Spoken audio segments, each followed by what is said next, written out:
welcome to the first of a series of educational programs organized by the New National Party. This morning, our focus is on the much talked about issue of pensions to public officers. And joining me this morning, I have the Public Relations Officer of the New National Party, Honorable Emlyn Pear. Good morning, Mrs. Pear. How are you? Good morning, and it's a pleasure to be on with you this morning. Yes, it is. So we're going to just start talking about it, get into it, because there's so much to talk about. And I think that this is an issue that really everyone, not just the supporters of the New National Party, but Grenadians in general, they're very interested and they want to know more and they want a lot of clarity on the subject matter. How important was the payment of pension to public officers as a matter for the New National Party administration? Right, so definitely a very important matter. Anything that concerns the people of Grenada, anything that affects the people of Grenada, of course, would have been a concern for administration. But I think it's important to establish that this is a long, old issue, dating back all the way back to 1983. And of course, we're going to deliberate on that later on in the program. The point is, successive governments from 1983 have been kicking down this issue down the road, including our government of the past. And, you know, now looking back and now examining as this has become so much of a public debate, you could understand why. Because there is such a huge financial implication. So it is something that we have been aggressively pursuing. I would say our administration in 2018, I believe in earnest, started to take some deliberate actions as it relates to this. And I think three of the critical things I would point out that we can deliberate on during the program is the fact, one, that our administration took a policy position that whatever the court ruled on pension and payment of pensions to public officers, that our administration will honor. I believe that is critical. Yes. The second thing I think that is also critical is that there are so many persons from 1983 that the government and successive governments did not have proper record to account for. And our administration made it a point of duty that this is something we would pursue, the collection of data, so that in the event you had to take certain actions, that you would do so on the basis of data that you would have collected and verified. Right. The third thing I think that is critical in terms of actual actions that the government started to take on the issue of pension. So it's not a new issue that we've just started to deal with because an election was looming. Right. The third thing is that the government started to address the issue of the size of payment that persons were receiving. So you would recall some years ago, we made an arrangement with the union, signed an agreement where through the NIS, there was going to be a top-up to pension that was collected by retired officers. So persons were going to receive maximum 70% of their last salary. And that was a major decision that was taken and major action. And I believe all of those were an indication of the commitment of the NNP administration to address in a frontal way the issue of pension and payment of pension to public officers. Okay. Now, the payment of pension to public officers is not just a financial issue. It's also a very emotional issue for a lot of persons because they're thinking about their family members who have retired, their family members who are going to retire. So we could understand where all of the fanfare is coming from. And I think it's important for us to start reaching them where they are. I think credit must be given to the NNP administration for its honesty on this subject. Because one could have easily said during an election campaign, oh, as soon as we win or we get back into office, we would just pay all of the outstanding amounts, we would pay everybody who retire. But we were very honest with people. We said that this is a major financial implication. It could derail all of the fiscal benefits that we have enjoyed over the years. It could, you know, take us backwards. And nobody wanted to go back there. And so this is why the Prime Minister at the time, Dr. the Right Honorable Keith Mitchell, explained to the population that because of the huge sum that was required, and we hear a lot now about the 60 million and the 465 million, of course, we're going to have an opportunity to explain that. But he made the point that it was impossible to do it all at the same time. Okay. Now, I want us to take a short break because I also want us to listen to that announcement that was made by the former Prime Minister, Dr. the Right Honorable Keith Mitchell, and put into context exactly what was said by him, and also to discuss amongst ourselves what that means and what the implications of that announcement were. So, but of course, when we come back, we'll be joined by other members of the team who would provide further clarity on this entire issue, and hopefully we could get some education out to the public. Of course, and I think that is so important because understanding where we are now requires you to take that journey where we came from. So I think going back and taking a historical perspective of this, understanding where it started, why it started, and how we ended up where we are, and what is it that we were planning to do as a result of the decisions taken. All right. Okay, guys, we now take a break while we listen to the announcement made by former Prime Minister Dr. the Right Honorable Keith Mitchell on the payment of pension to public officers.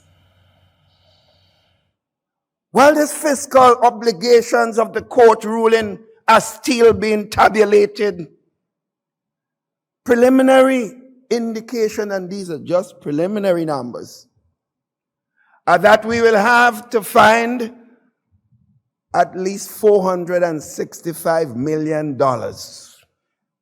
Sisters and brothers, take that in. $465 million. That's not all. And then on average, we'd have to find $120 more million each year for at least the next 37 years. And that figure is without considering inflation. 37 years, Keith Mitchell will not be there. The fiscal impact of the court ruling will be dominated by benefit obligation towards current employees who could have retired earlier under the reinstated pension scheme rules. The timing and the consequent cash flow impact, sisters and brothers, of these obligations can vary within a wide range, depending on the behavioral responses of the employees concerned. Welcome back. I am now joined by former Ministers of Government, Oliver Joseph, Gregory Bowen, and Anthony Boson. I know each of you have your own personal experience with the pension issue, and I'm hoping to start with Honorable Oliver Joseph. The reason being, you are a former permanent secretary, a former union rep, and also former Minister of Labor. So in your capacity, you would have a lot of background knowledge on the pension issue, and I'm really excited to hear from you. It's a topic that everyone is talking about, but I don't think many people have much clarity. So that's what we're hoping to give them today. Some clarity on the history of pensions to public officers. Well, thank you very much for this opportunity. In 1958, the British government, because you'll be aware we are a colony, Yes. introduced the pension for public officers, which include teachers, policemen, members of the public service that are paid by the state. This pension, however, only covered established public servants. In other words, if you were not appointed by the Public Service Commission in a post in the establishment, you would not benefit from such a pension. Okay. That is what took place in 1958. And the qualifying period at that time was 33 and 1/3 years. To get your pension, you have to make 33 and 1/3 years. Later, the unions, through negotiation with the government, agreed a reduction to 26 and two-thirds years. And that's where we are today with this 26 and two-thirds years to qualify. Now, the 1958 pension was looked at by the government at the time and said, well, it discriminates because only established workers, as I mentioned. If you work the same period of time along in the same ministry, the unestablished workers do not get. So in 1983, to correct the situation, the People's Revolutionary Government decided to introduce a contributory plan and establish the National Insurance Scheme that would pay pension to all workers that contribute to the plan, and got rid of the 1958 Act, where only one set of people benefited. And one other reason for introducing the National Insurance Scheme, what they foresaw was the huge cost to the state. Because remember, it's a non-contributory. So the state had to pay the full cost of your gratuity and pension. And therefore, the Pension Disqualification Act was passed in 1983, but was gazetted in February 1985. Well, you know the situation in Grenada in 83, so it was not gazetted. And in the Hummelin-Armstrong case, it was ruled that if you joined the service between April 4th, 83 and February 85, you will be qualified because of the fact that the act was only gazetted in 85. Okay. So although we had it as 4th of April 83 and disqualified everybody who came after the 4th of April, with her case, it moved into 1985. Okay. When if you join within that period of time. Also, the Special Pension Act was passed in 2003. Now, the reason for the Special Pension Act was that if you make 26 and two-thirds years, but you did not hold an established post, or you may have worked in an established post, but not sufficiently to cover 26 and two-thirds. So you work for 30 years, for example. Right.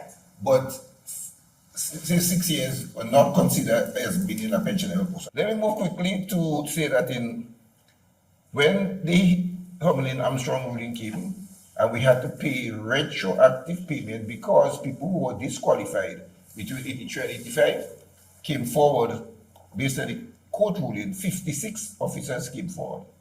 And it cost the NNP administration paid out $7 million. The NNP administration paid out $7 million to these 56 people who were qualified for just 1 year and 10 months, So we're talking about 37 years now of payment of gratuity and pension. Because if you due your pension in, say, 2000, they have to pay you that until there's the pension, then you have to get a lump sum, the gratuity.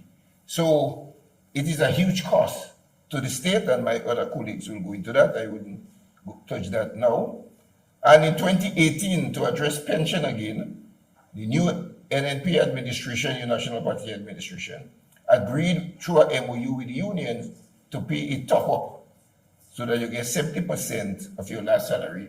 When you get your NIS, it will top it up to 70%. In order to help the pensioners that are going home.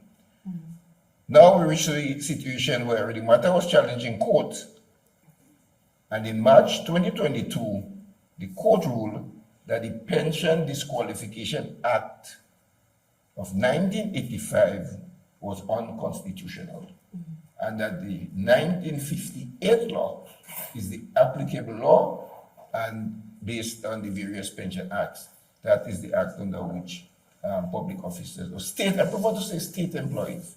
That's when I say public officers, they think they were civil servants. State employees will have to be paid. And that's what brought us to where we are here today. Okay. So that is what I would like to give as the background to pensions in Grenada. Now, of course, we know that this has been an issue that has been up in the air even before the court ruling came into play. And moving this question on to a former Minister of Finance, what was the government's initial response when the court ruled that the 1958 law was the law that should be honored when it relates to pensions to public servants? Well, thank you again for the opportunity to comment in this particular area. First of all, as we've heard, the government was in dialogue with the stakeholders on reinstituting a sustainable pension arrangement. So it was very easy to indicate that we will not appeal the judgment. So we moved quite speedily in that direction. We need to know the exact cost. That is why our direction was start with those persons who we know the cost, find out what will be the cost, this large cost that will face us for the 37 years of retirees. Okay? And then we went to the IMF for some help. They responded quickly, and the Fiscal Affairs Department of the International Monetary Fund, and they gave us an expedited report that they indicated very clearly it was preliminary, not only from the context of the speed with which they had to respond, but from the validity of the information that was given to them. They did not have the opportunity to check those. So working on what we gave, they made some pronouncement. And it is fundamental and critical to note that they gave you a range. They could tell you, nobody could tell you that this will happen, because it all depends on the behavior or the reaction of the public servants. What they pointed out was that in 2022 alone, the total outlay on the government could range from 2.2% to 7.9%. In other words, anywhere within that band, you could have the expenditure on the government. If it's good and fair and lucky, we go at the 2.2, a smaller amount. But it could also be at the 7.9%, which the IMF warned in writing, do not ignore. It can happen. So all our plans must show that we are prepared for that. So we immediately set up a pension solution committee to provide a strategy on how we should move forward. The main item in the terms of reference was to guide us along. Where should we go? 2.2%, 4%, 5%, because all of those are possibilities. And these persons worked without any remuneration. Right. Yes? So we appreciate what they have been doing. The IMF, therefore, indicated and gave us a range in that first report. And this was team 1 of the IMF. Team 2 from the IMF came down after that report. And they indicated that team 3 must come, so that all the data collected and validated will now feed into the IMF Fiscal Affairs Department model, so that we can get refined figures. So all the figures we're dealing with as of this date, while you expect them to be somewhere around the truth, but they are preliminary figures. Okay. So the IMF gave a conclusion from their initial look, Yes. right, after the court ruling. And they gave some financial implications. Are you able to summarize for us what those implications look like? Yes. Just before I get into this, I would tell you that one of the first recommendations from the Pension Strategy Committee, headed by Dr. Spencer Thomas, is that we should reinstitute the Pension Secretariat. And that was set up in 2018 when we engaged the stakeholders on a reform pension arrangement for all of the public service. Don't forget, you had 37 years where you do not have information on people. So the secretariat will be going out there asking people to come in. Yes? And at that point in time, they have arrangement on only 384 people. But 56 people came in 1 year and 10 months. So it's 37 years. If you extrapolate this, you're talking about over at 1,000 persons, Right. 1152 persons. So if I go into the report from the preliminary report from the Fiscal Affairs Department of the IMF, it says that in 2022, we could face a situation where we have to pay out $253 million, and that will include present people in the public service. Here we hear a lot about those before, and we concentrate on that. But that 252, therefore, will include those persons who are now in the public service. And one issue, too, is that the Secretariat really got information on age, retired at 60. But the IMF pointed out that we were way off target because all those laws indicate that people can retire at 55. They can retire once they make the 26 and 2/3 years, and this was never taken into account. So the fiscal affair, the strategy, the committee that we set up with Dr. Spencer Thomas, who recommended that the Secretariat be put back in place, also indicated that we must now look at all the other aspects. Because if you would have something like if you have over 1,000 persons and you only have 384 right now, what about the rest? Did you consider them? And we found out that consideration was not given to years of service, but only to those who retired at age 60. Just to give you an idea again, if we move into, you have figures, $51 million in 2023. That's in addition. This is what this will impose when you take all the persons now, pay them the large amount in 2022, but then you have to service them going forward. So in 2023, 51 million addition, and in 2030, you will have addition of 90.8 million.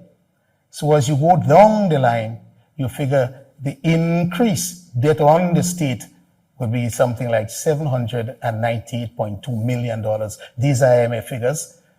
We have really clarified and say that these are preliminary figures, so you should not hold them to this year. The best, and that is the scenario. You have other scenarios where people retire at 55, and that will give you a total of $590.2 million. And you have the best scenario where everybody waits for 60. Right. And that will give you a total over the period of less than $400 million. Okay, and I'm glad we got to that point because this is actually the topic. This is actually where a lot of the confusion lies. And I'll take this over to, of course, you, Honorable Boson, as, of course, a former Minister of Finance as well. The population is confused. I myself am very confused because we heard an initial announcement of a projection of $400 million being spent in pensions to public servants. Now, when the new administration came in, we had a figure of $60 million being told to the general public as a figure for pensions to public servants. Persons are questioning whether the outgoing administration blew the numbers up to make it seem as if, this issue was an issue that they couldn't just handle off the bat.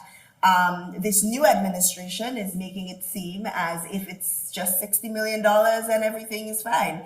Can you give us some clarity on what the disparity in the figures are? Thank you very much, Ms. Duncan. I want to focus now primarily on the point you have raised, the apparent controversy with regards to the statement made by the former Prime Minister and the current Prime Minister, and to determine whether there was any intent to deceive the public in that regard. And up front, I will say clearly, after looking at the data, there was no intent to deceive, and I'll tell you why. There are three basic issues that we have to take into consideration in order to make sense of this apparent controversy. First of all, we have to agree on a database. What data are we looking at? And is there agreement on the data? And Former Minister Bowen indicated to you that the IMF, in collaboration with the Minister of Finance, provided the preliminary data. Yeah? So there is no differentiation with regards to what data the present administration is looking at and what I think the past administration is looking at. The second thing that we have to take into consideration are the basic assumptions underlying the data. Yeah, and you heard what Bowen made that point. The figures could vary based on the assumptions. Time you decide to retire, whether you want to take your gratuity up front, whether you want to opt for full, So based on that, you have variations in the data, right? So we have to agree, and I believe both sides agree on those assumptions. Where I believe we have different interpretation is on the timeline that we are looking at, yeah? So if we agree on both the database and the assumptions, the only thing that is left now, what timeline we are looking at, in what we call the temporal aspect of things, right? What are we looking at? What period are we looking at? And I believe this is where the apparent controversy seems to lie. And if we decide on the timeline, then we can all conclude that there is no big difference in what the present Prime Minister is saying as compared to the past. It all depends on what you are looking at. I believe that the present Prime Minister is looking at outstanding payments of arrears, right? Up to, but not inclusive of 2022, right? And that, the estimated figure is about $60 million based on the data. So that is not an issue. I believe, but what the past Prime Minister was saying is that we have to look at the liability that was inclusive of 2022. Right. And when we take all of the factors, Brother Bowen said, who will be retiring, at what age, those who have retired and now have to come on. Because if I retired 2 years ago, right, there's an arrears of payment, you owe me that back pay. But you have to put me current in going forward for 2022. Yeah, so you can say, well, you pay me my back pay, and that's it. That I become part automatically. I should be part of the system now. In addition to those who will be retiring at various, whether 26 and 2/3 you completed, whether 55 years or 60 in 2022. And if you look at that figure and you add it up, inclusive of that $60 million, you will come to a figure of roughly $465 million. I think that is the figure that the ex-Prime Minister was quoting. You have to take all of that liability. So in essence, come the end of this year, if no payment is made at all, roughly speaking, and using preliminary data, you will have a baseline outstanding liability of over $460-something million. Okay. Right? So that is why it's the apparent, And that it all depends on what you take into consideration. Everyone that has retired up to 2022. But remember, those who have retired up to not inclusive of 2022, because in the data, the 66 million is pre-2022 retirement, okay, right? The pre for the $60 million they're quoting, they're not inclusive of the 20. But if you look at the total data, if you add on the liability, right, for 2022, you have to include that 60 million because they have no, and who will be retiring because they have not been paid. Right. Because I do remember the current Prime Minister making note of the estates of. So we're speaking of individuals who may have passed and are liable to receive. Correct, they're still liable to receive. Their pension. They're liable to receive their pension. estate. Yeah, their estate, yeah. Money. So we're speaking about basically back pay pension. The back pay, yes, back pay pension. up to 20, but not inclusive of 2022. Okay, and then we also have to take into consideration going forward, because I think what the population seems to forget is that the pension is not one-off. No. It is a continuum. And remember, when you look at that figure up to end of 2022, going forward, you still have to budget, Yes. What was there before, plus those that are coming now, is a continuum. Yes. Up to the next 20, 30 years, right? So you're talking about roughly $120 million again you have to add. When you're preparing your estimates of revenue and expenditure, you have to take into consideration those persons in order to remain current. But if you want to remain current up to the end of 2022, you have to look at that huge backlog.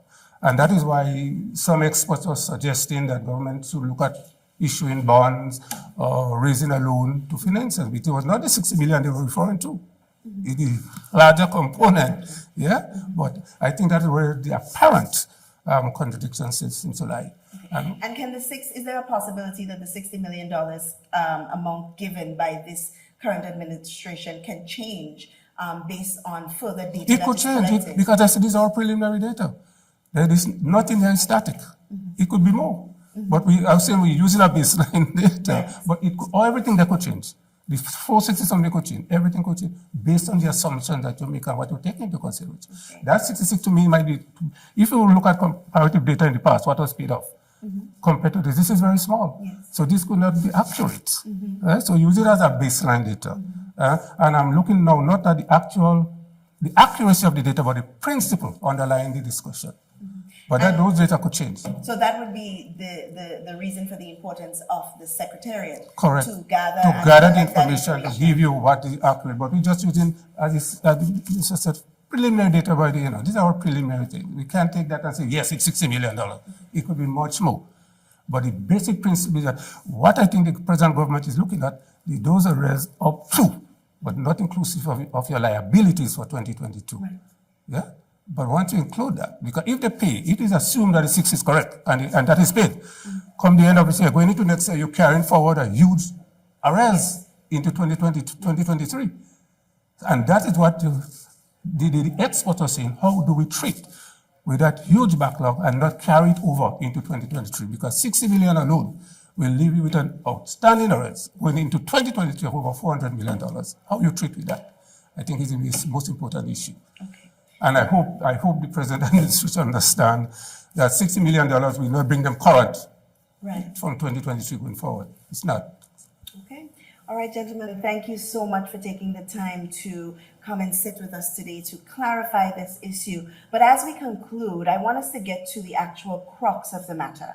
I want us to talk about what the general public is concerned about. How did this the previous administration get the figure of $465 million? Was there any deceit? How did we get from 465 to this now $60 million? Because I think that is a question that the population is asking. Were we deceived? Were we given a bloated figure just to make the administration look as if they are unable to do this? I'm hoping that you could answer that first. Yes, I'll give you some facts.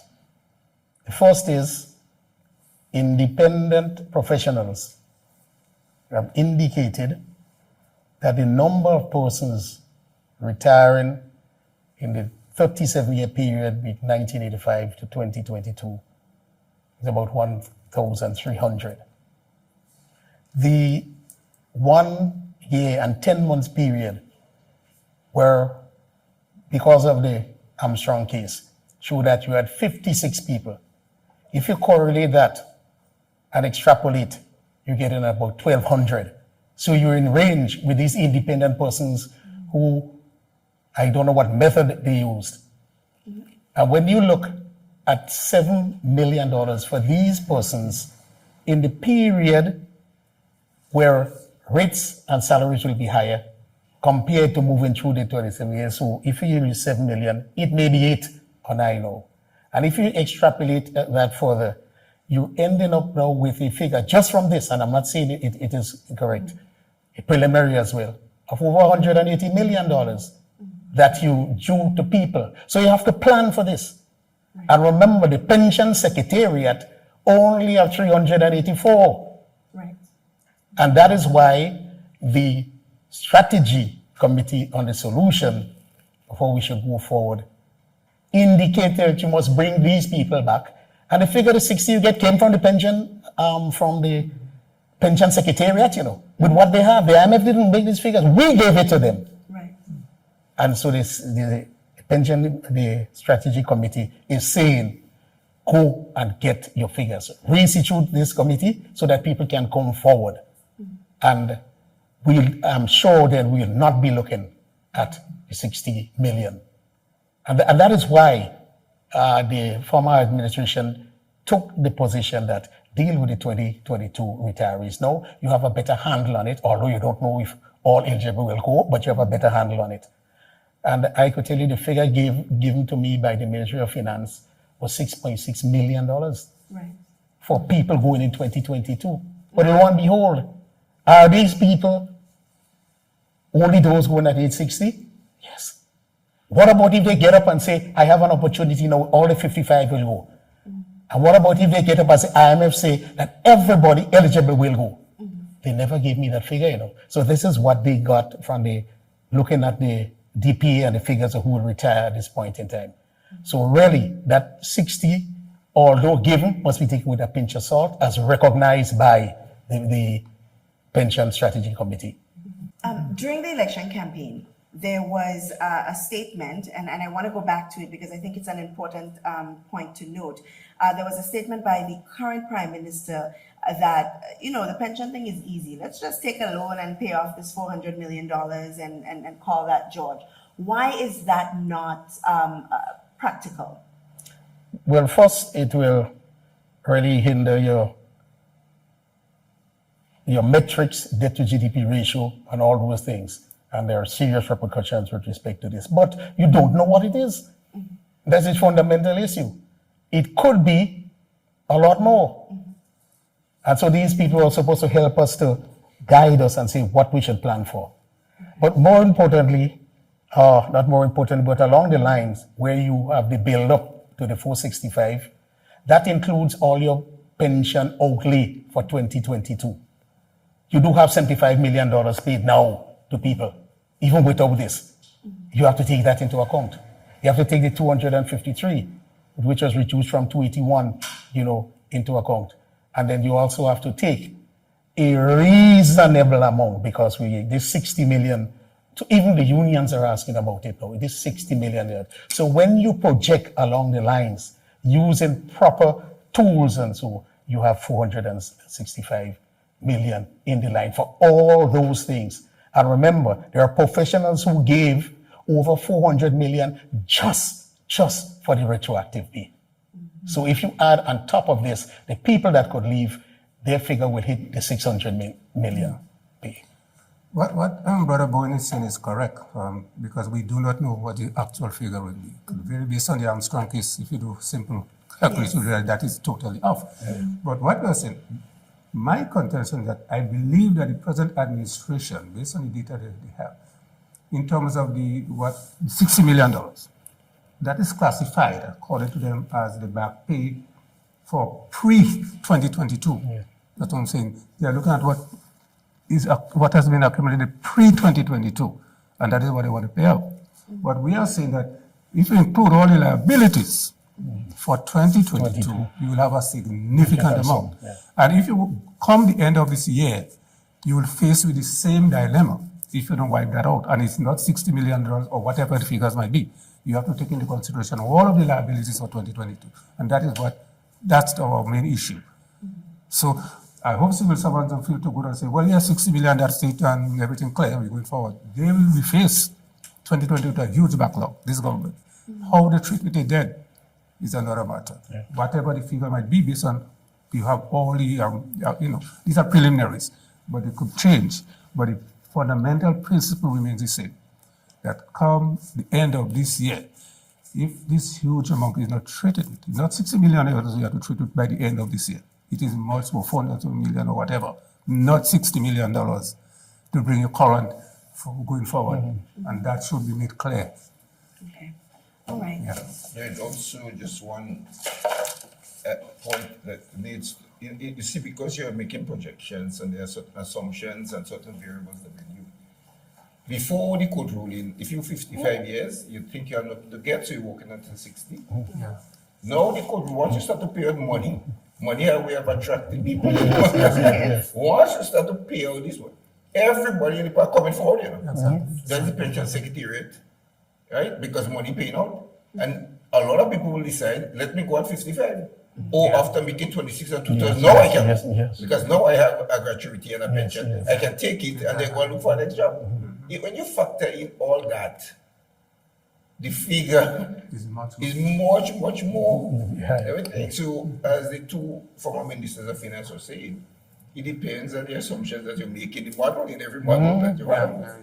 Okay, So, I just raised that as a factor that could come into play now, because you start to pay out money, and people come forward, Right. then what happened to you with that scenario? Okay. So it's not whether 60 million right and 45 million right. That's not the issue. Yeah, not issue. Well, for the layperson, that is only the state. Yes.